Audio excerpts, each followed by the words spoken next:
let's just make it. Ano ito? Hi guys! My name is Sofia Maybe de los Santos, your mini vloggerist. Ninakaw ko tong ano na to channel niya na to kasi magchichikahan kami. Please welcome Miguel! So thank you so much for having me right now. Yes, you need to thank me more.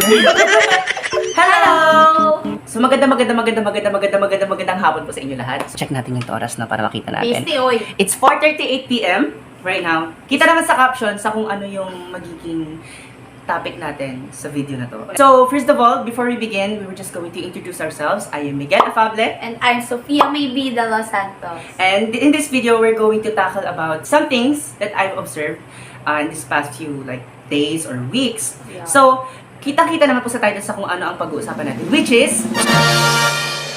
So, before we dive in to this topic, may nakausap kasi ako this past few, last night. Hindi ko na babanggitin yung pangalan mo kasi nagigigil ako sa'yo.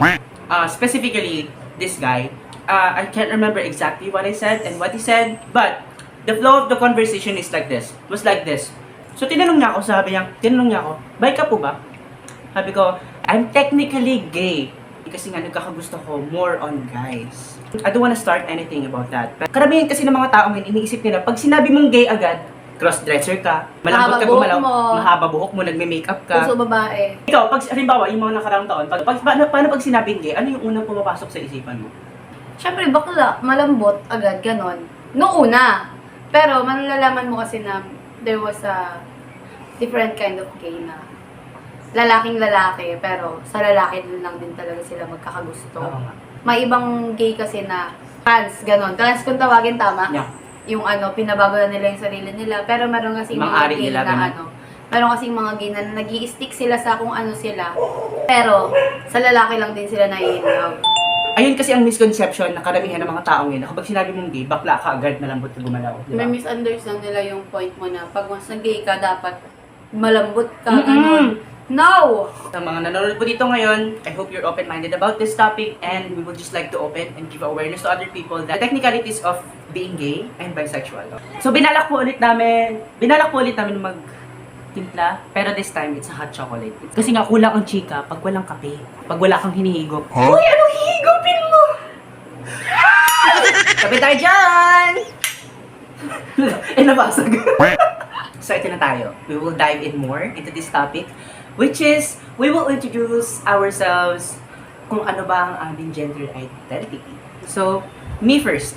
Hello, my name is Miguel Afable. I am 20 years old, and I am... Okay, so here's a story time about this. So ito na nga. This is a story about my past. Sabi nga ng mga kapatid ko sa akin, nagsusot daw ako. Sinusot ko daw yung dress ng ate ko, which is naalala ko pa naman. Tapos umiikot akong gano'n.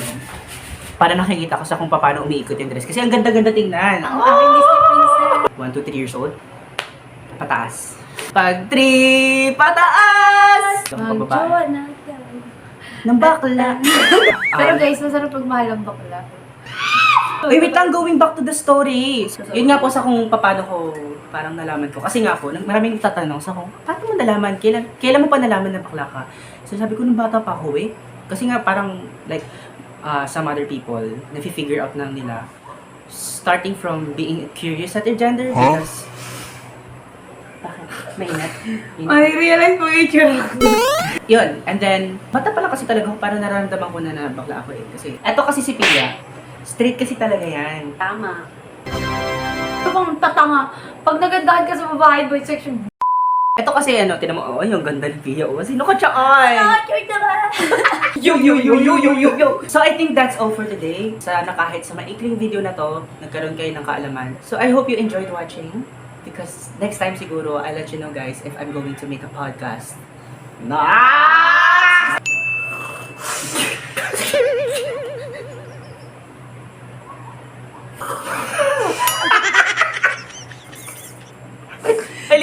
Legit tawa? Stay tuned, guys.